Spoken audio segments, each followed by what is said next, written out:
The next mindset in Operation HASTEN is encouraging the burden bearers.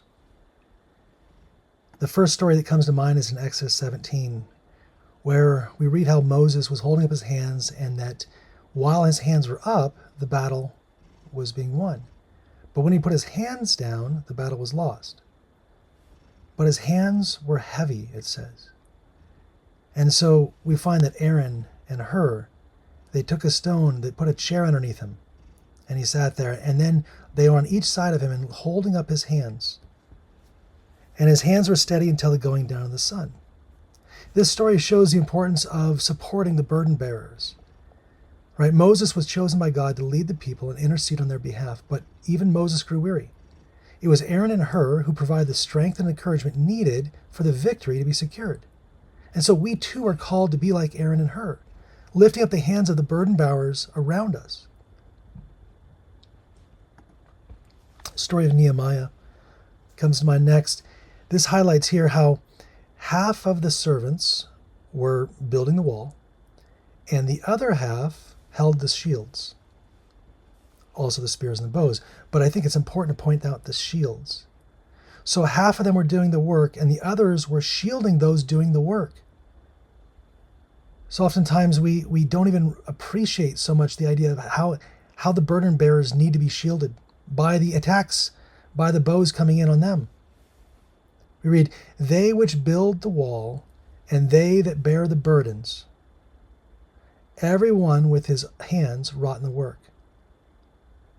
So again, we read here that everybody was involved in this. The story of Nehemiah highlights that everybody has a role to play in the work of God. Some build, others guard, but together they accomplish the task. The principle applies today. Some bears the spiritual burdens, where others are called to provide support and protection, guarding the work, encouraging the workers. Without this unity, the wall would have never been built.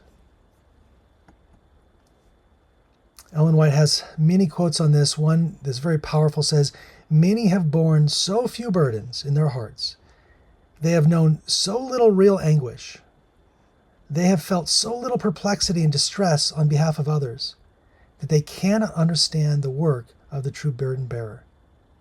And so what she's saying here is that there are some who are just so carefree, they're just thinking about themselves, they're going about the world, they like to do their little gossiping, and they have no idea what it takes to be a burden bearer. She goes on later how they will be removed, and we see here that bitter experience have given them knowledge. So the work of many a burden bearer is not understood. His labors are not appreciated until death dies him low. This is the story of James White, how the General Conference, how the early Advent leaders left everything on James's plate to do. And he ended up dying early. Ellen White said that it was a rebuke against the people of her time. And so after the burden bearers die or remove themselves, when others take up the burden he's laid down and are met with the same difficulties that they encountered, they all of a sudden understand, oh, I see how his faith was tested. I see how his courage was tested. And then those little mistakes that they were so quick to jump on and gossip about are lost sight of. Experience teaches them empathy. God permits them to be placed in positions of responsibility, and when they err, he has the power to correct and remove them. We should be careful not to take into our hands the work of judging that belongs to God. Right? We're reading here about this reminder to empathize and sympathize with those who are carrying the load for so long, recognizing that God is the judge, and recognizing that if we were to carry that burden for a little while, we would understand. We read in Testimonies of the Church, we read that we as a people are reaping the fruit of brother so-and-so's hard labor. And there is not a man among us who has devoted more time and thought to this work than the brother has. And he has felt that he had no one to sustain him.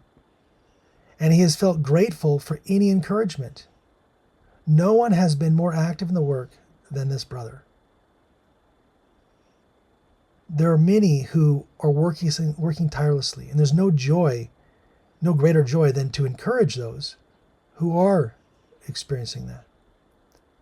Like this brother who felt alone in his efforts, the burden bearers need our support, recognition, gratitude for their faithfulness. It reminds me of the story of Elijah, how he's out in the cave and he just feels like he's the only one. Right? We need to be reminding people that there are many others that have not bowed the knee. And it just feels like we're all isolated.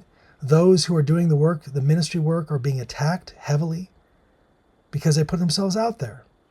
And those that are not doing anything, they're hiding back and they just gossip.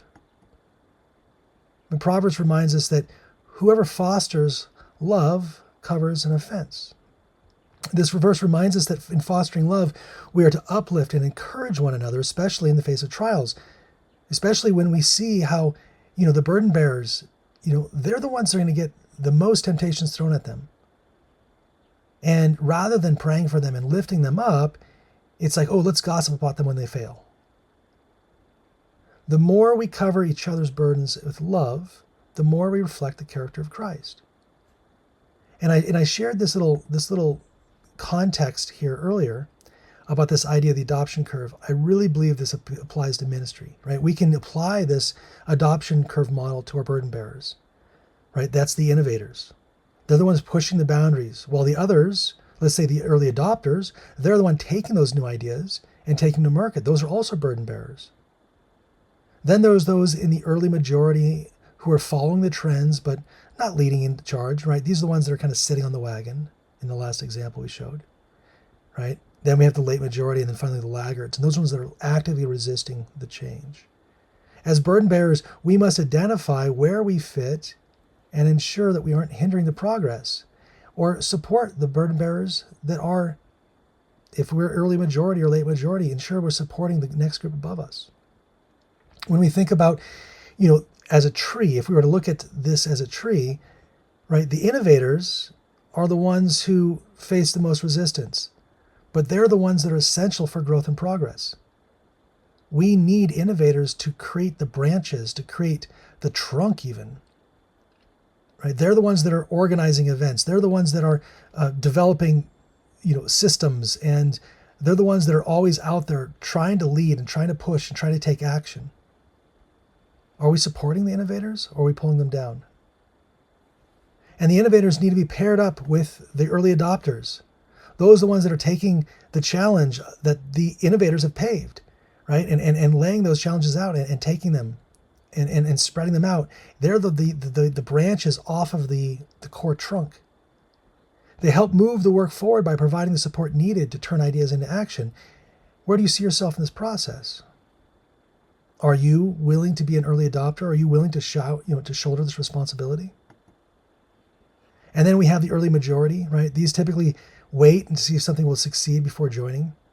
If you find yourself here, are you stepping up when needed? Are you holding back, waiting for someone else to carry the burden? And then there's the late majority. And these follow only when it becomes obvious that it's going to happen and it's too obvious to ignore. We must ask ourselves, are we delaying the work of God by hesitating too long to join? And finally, we have the laggards. Those who are taking an axe to the base of the tree. Those who are taking an axe to the innovators and the early adopters. Those who are resisting change until the very end. It's critical to remember that in God's work, there is no room for those who block the path of progress. I think what's interesting is to understand and point out, as we read here, that haters don't really hate you. They hate themselves because you're a reflection of who they wish to be. And I think this is so true. It feels like there's so many people that have a feeling, oh, I want to do this, I want to do that. And when people actually start to do it, right? And by the way, this is a page out of my entrepreneurship course. This whole idea of the understanding that if you want to be an entrepreneur, you'll have to understand what it takes to be an innovator, an early adopter. And it's not easy. And so think about where you are and think about, who is above you in the chain that you should be supporting. So out of, let's say, 100 people, maybe 2 of them are innovators, right? But innovators are rarely associated with people that pull them down. So if you're an early adopter, you're probably going to know several innovators. But if you're back in the late majority, it's unlikely that even one of your 1,000 contacts are even innovators. So that's why you have to be thinking about, how can I support the group right above me? 1 Thessalonians says, encourage therefore one another and build each other up, just as in fact you are doing. This is a call to action. We are not only to recognize those that are doing the work, but actively support them through prayer, encouragement, and participation. In Galatians, Paul urges us to bear with each other's burdens. And this isn't a suggestion, it's a direct call to action. It's fulfilling the law of Christ through love, patience, and support. Burden bearers often carry more than their share. And we're called to lighten their load by stepping in, offering help, encouraging them in the good work that they do. So as I close, I just asked you, are we truly appreciative of the burden bearers that surround us? Are we like Aaron and Hur lifting up the hands of Moses? Are we like are we on the wall building the wall? Or are we holding shields to protect those that are building the wall? Are we willing to support, encourage, and uplift them in their labors of the kingdom of God? Let this be a wake-up call to us to understand the need for everyone's active participation. You can't just sit on your couch. You can't just go to church every Sabbath and expect to be fed. You got to make sure you're also feeding. In that analogy, it could be helping out. It could be, providing potluck. It could be whatever it is, but understanding that it just feels like so many go to church, they show up with an empty plate and, metaphorically and literally, and just want to be fed. We will never finish the work like this. There needs to be revival, and it needs to start with other-centeredness.